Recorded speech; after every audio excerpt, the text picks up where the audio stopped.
আসসালামু আলাইকুম। এবছর যারা এসএসসি পরীক্ষার্থী তাদের জন্য আজকে আমি ব্যবসা উদ্যোগে প্রথম অধ্যায়ে অর্থাৎ ব্যবসা পরিচিতি অধ্যায়ে এমসিকিউ সাজেশন নিয়ে এসেছি। আশা করছি এটা আপনাদের জন্য হেল্পফুল হবে, আর আপনারা এই সাজেশন দেখে কিছু পড়াশোনা করবেন এবং আপনারা প্রত্যেকেই টপিকগুলো ভালোভাবে পড়েছেন এবং কিছু না কিছু এই সম্পর্কে জানেন। সেজন্য আমি টপিকগুলো নিয়ে সেভাবে বিস্তারিত আলোচনা করছি না। এমসিকিউ সলভ করার সময় আমি কিছু টপিক আপনাদেরকে বুঝিয়ে দেব। এই ভিডিওটা আপনাদের জন্য হেল্পফুল হবে এবং আমার এই সাজেশন আপনাদের ভালো লাগবে। যদি ভালো লেগে থাকে অবশ্যই ভিডিওটাতে একটা লাইক দিতে ভুলবেন না, ভিডিওর পেজটাতে লাইক দিতে ভুলবেন না এবং আমাদের পেজ এবং ভিডিও আপনার ফ্রেন্ডদের সাথে শেয়ার করে তাদেরকেও প্রিপারেশন নিতে হেল্প করুন। Then let's get start the video. প্রথম প্রশ্নটি হলো, কাগজি মুদ্রার প্রচলন ব্যবসায় কোন যুগে শুরু হয়?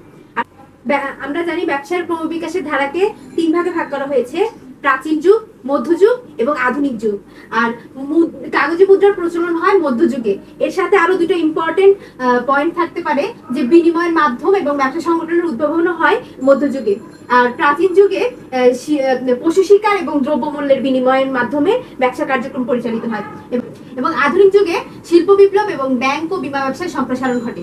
এবং সাম্প্রতিক যুগ বলতে ব্যবসায় ক্রমবিকাশের ধারায় কোনো যুগ অন্তর্ভুক্ত নয়। দ্বিতীয় এমসিকিউতে আসি। এখানে লেখা আছে, পরিবেশের কোন উপাদানটি সামাজিক পরিবেশের অন্তর্ভুক্ত? তাহলে এটার উত্তর হবে ভোক্তাদের মনোভাব।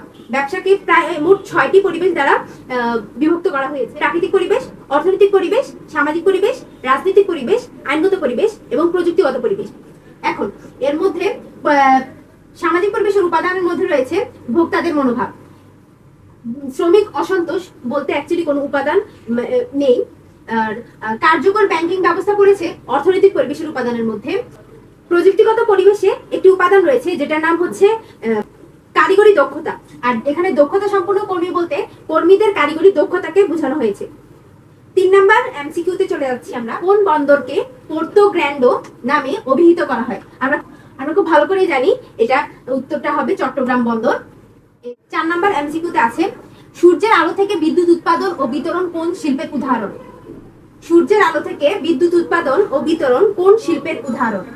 এটার উত্তর হবে সেবা শিল্প।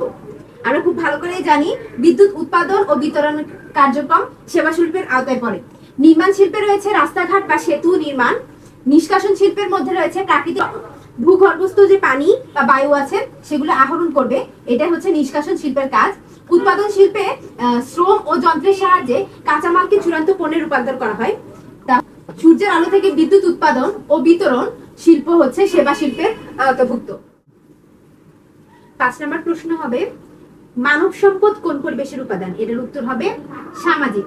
মানব সম্পদ সামাজিক পরিবেশের উপাদান। এখানে অন্যান্য পরিবেশগুলোর উপাদান কি কি হতে পারে আমি বলে দিচ্ছি।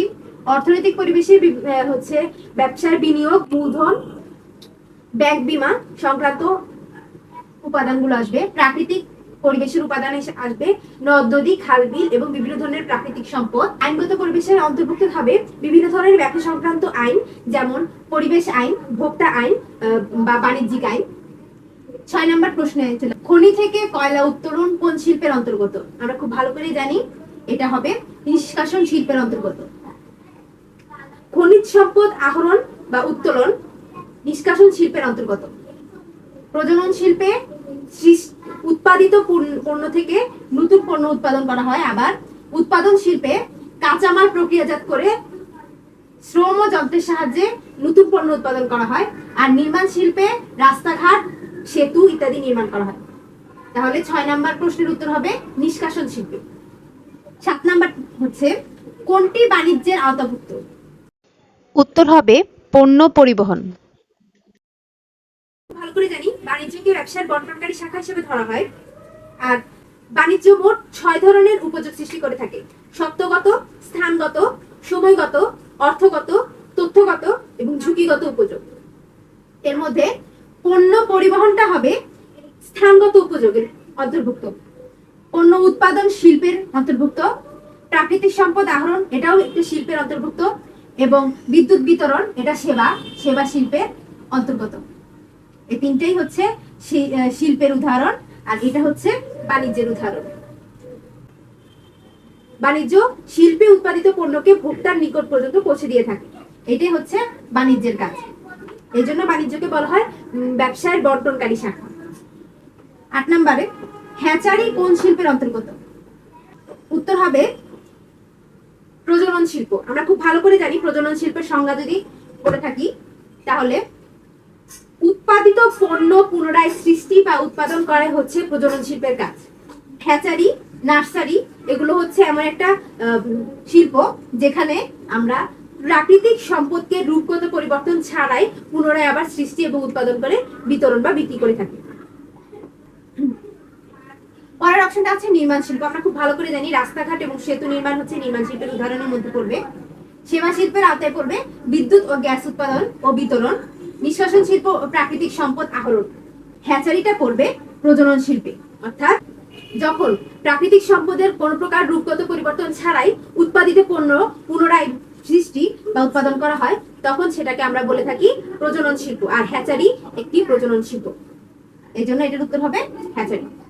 নেক্সট, কোনটি ব্যবসা উৎপত্তির মূল কারণ? এটার অ্যানসার হবে অভাববোধ। অভাববোধ ব্যবসা উৎপত্তির মূল কারণ। এই লাইনটা আমাদের বইয়ের প্রথম অধ্যায়ের একদম প্রথম লাইনটাই হচ্ছে এটা, যে অভাববোধ ব্যবসা উৎপত্তির মূল কারণ। এটা একটা জ্ঞানমূলক এমসিকিউ, এটা মুখস্থ করে। বিউটি পার্লার একটি অর্থনৈতিক কাজ।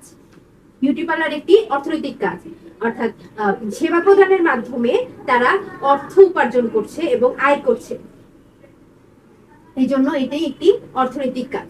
সেবামূলক কাজ কেন হয়নি? কারণ আমি এর বিপরীতে অর্থ ফি চার্জ করছি, সেই জন্য বিউটি পার্লার একটি অর্থনৈতিক কাজ, অর্থাৎ এটার বিপরীতে আমরা মুনাফা অর্জন করছি, তাই এটি একটি অর্থনৈতিক কাজ। নেক্সট, আধুনিক ব্যবসাকে কয় ভাগে বিভক্ত করা হয়?